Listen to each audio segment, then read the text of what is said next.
Makakapanayan natin ang isa sa mga pro players, isa sa mga top player ng ML. Isa siyang Tigreal main. Ano pong in-game niyo sa Sir, sa Mobile Legends? Tigdas. Pang ilang ano pong ranking niyo doon? Pang ilan po kayo? Pang anong top po kayo? Top 1. Top 1? Grabe, nakaka-inspire naman, sir. Top 1,339. Taas naman pala. Ano po yan? Local po ba yun or ano, sir? Original.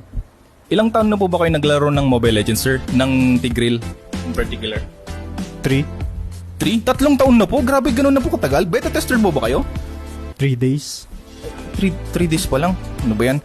Pero ano po, bakit po ang paborito nyong hero ay si Tigreal? Kasi makunat siya. Makunat siya. Ano po bang build nyo dito? Assassin build. Assassin build? Akala ko pa makunat. May armor kasi siya kaya makunat na yun. Pero ano pong may papayo nyo sa mga bagong player ng ML yung gustong mag-Tigreal main? Ang may papayo ko lang sa mga beginner na magtitigreal. Wag na kayo magtigreal. Akin lang yun. Akin lang. Ano ba yan? Pero aware po ba kayo dun sa bagong speedy version? Oo, mabilis yun. Mabilis po talaga. Ano kumusta po yung experience doon? Bakit po mabilis? Mabilis. Mabilis uminit ang ulo ko sa sobrang lag. Grabe naman. Grabe naman po yan, sir.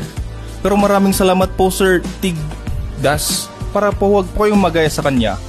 Agapan nyo na ng bakuna. Maraming salamat. Back to you, announcer.